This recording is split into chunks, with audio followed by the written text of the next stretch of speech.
Tell how bright you are. Yeah. I'm trying to see my shadow, so I'm trying to like position it where I got you. At current, you look like a holy man, okay? Well, I am a believer. I don't know, this guy's all holy now. Hey, I don't know about all that. Hey man, I believe, man. I go to church every Sunday. Or if I can't make it, at least I watch it stream it. I watch the stream. Let's see. Okay, now you used to look at James. All right. Hey, James. Hey, you're not gonna look at this at all. I might ask you a question or two, but you just keep looking at me. All right. When you rolling, you let me know. I'm rolling. All right. Like I said, ignore him. Talk to me. Okay. Say and spell your first and last name. My first name is Brian, B-R-Y-A-N. Last name is Messersmith. It's M-E-S-S-E-R-S-M-I-T-H. And then give us the name of your business. The business is Margot's Antiques and Gifts. And you're the owner? No, actually, well, I guess I am. I've got like one share of it, but this is my 89-year-old mother's world.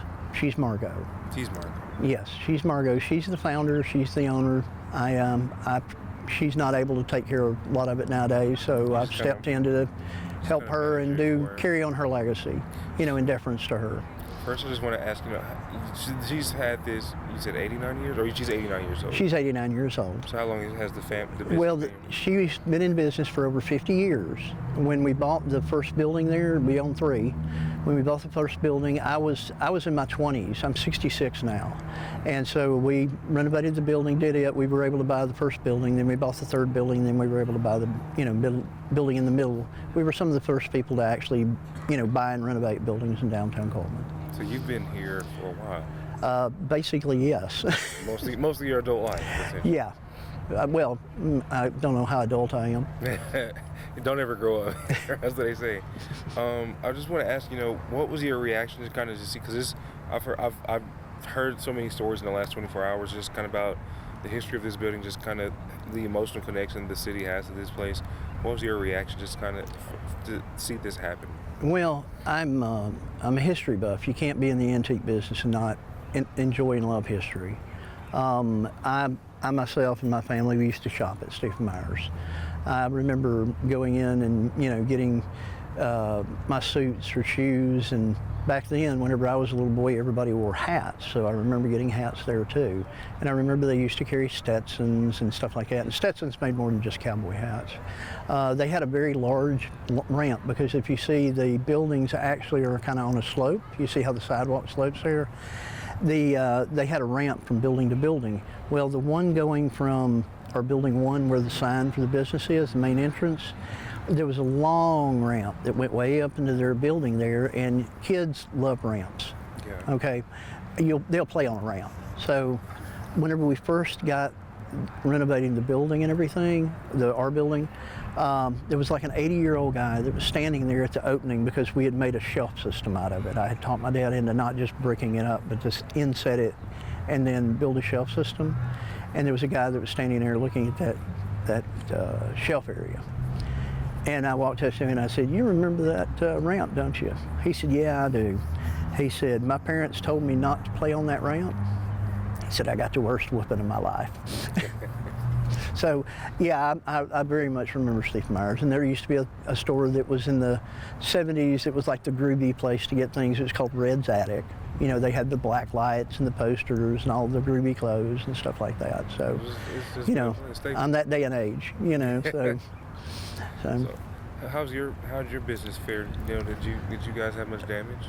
Yeah, we're going to be closed for quite some time. But like I say, we're working with our insurance company, and we're trying to find the contractors. We've got some lined up to talk to and such. That some people we trust, that we can try to help us get this thing back going. We, as I've kind of alluded to you, the fact is that the sprinklers had went off in the main building that was destroyed, but the alarm did not. And we had received at 4:02 in the morning, I received a call from the alarm company saying that our fire alarm was going off. Then they had to dispatch the fire company, the fire department, to be out here. They broke into our building because it was totally smoked up, and they found no fire. And then they noticed that water was pouring out of the doors over here. And so they went in there, and that's where they found that it was on fire. So there was like almost a miracle that their fire alarm didn't work, but yet ours did. Somehow the smoke had migrated into our building to help bring notice of what was taking place and everything. So when you factor in, you're talking about antiques and things of that nature, smoke and water damage probably isn't good for that business. Oh, absolutely not, because like I say, they actually, we got smoke and water damage. We've had a lot of leaking through the roof, but on the building one. But our other problem is that when they threw about 3 million gallons of water on this building, these slope and all that water had to go downhill. Well, we're the first places down from it, so it flooded underneath and inside of the building in this one. Then it totally flooded the floors on building 2 and 3, and then it was actually flowing like a river out of the doors whenever we opened the doors to 2 and 3 to let it get out, and it's just gushing, through the doors. So we've had a huge amount of water. Yeah, I was here last night. We parked right there. I think I saw your door was open and was water flowing down the stairs last night. Yeah, and that was later in the evening too. Yeah, it was like around 10 o'clock. Yeah. So it stayed going pretty much all night. I had to leave the doors open, and the fire and police departments kept watch. So, what do you need from the community right now? Here's what I'd like to see the community do. I would like them to give thanks, even though we had a loss. This is horrific. There was no loss of life.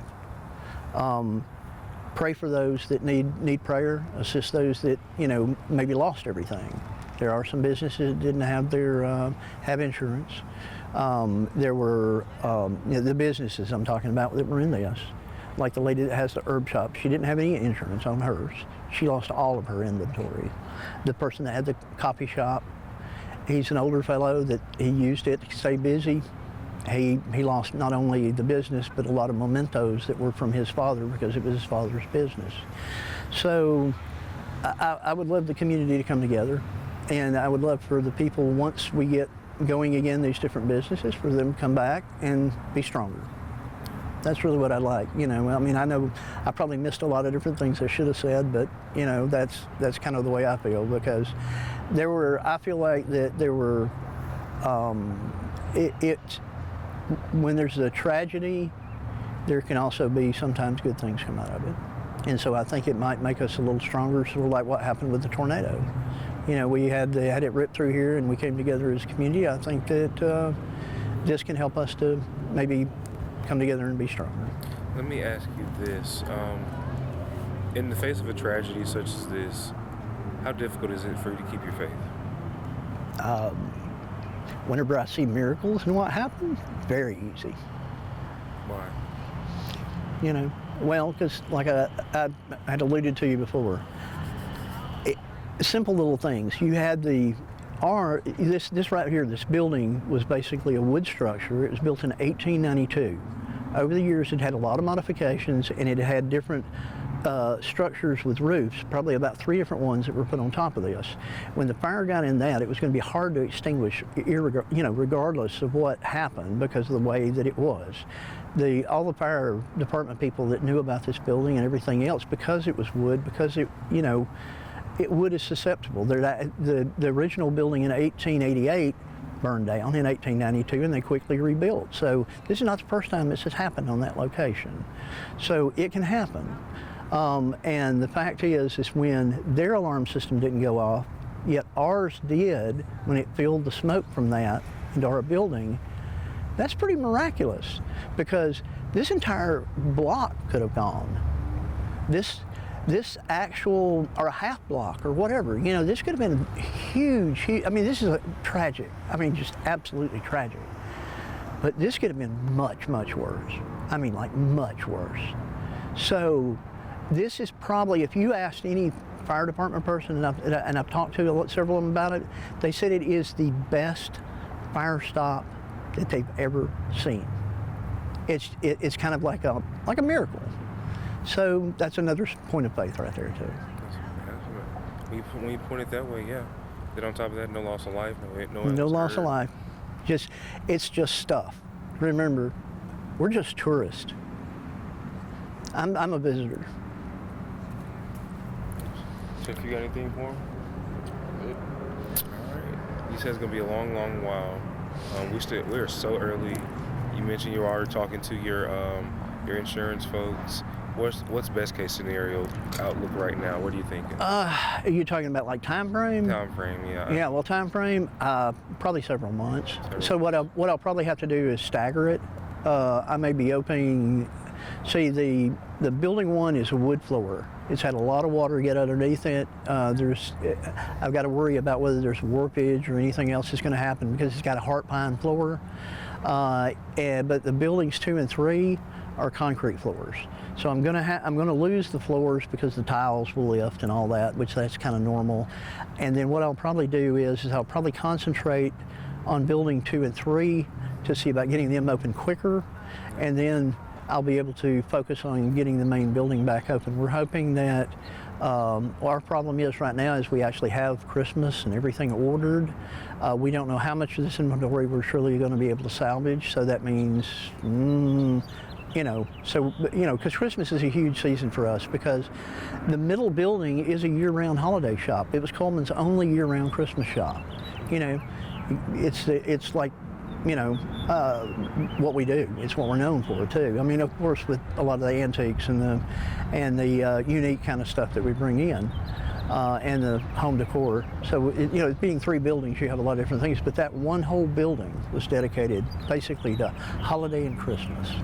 And so, right now we've got thousands and thousands of dollars worth of inventory that's supposed to be coming in, and we don't really have a place to put it right at the moment. So, we're trying to figure out that. That's one of the things we're working on today. As far as the next thing is a meeting with the large loss adjuster. They're bringing in a special adjuster. We're going to figure out what can be salvaged, how it needs to work, how quickly we can do it, yada yada. I don't know all of it, but I used to work in construction, so I got little ideas of how things will work. So I think we'll be able to get maybe fast track those. If we fast track those 2 buildings there, then we can take a little bit more time and get the actual the showpiece done properly, because I'm not going to halfway do anything on it. It's going to be right, and it's going to be, back to what it looked like, before. That's all I got for you, my friend. I'm so sorry this happened, but I'm glad that you can have a positive outlook on it. Well, it's like this. You just, that's how you live. You can either be happy or unhappy. I'm glad you can spare some positivity. Is there something else you want to add or say with anything to bring up? Well, like I say, believe. Yeah. All right, I'll get this off of you and we'll let you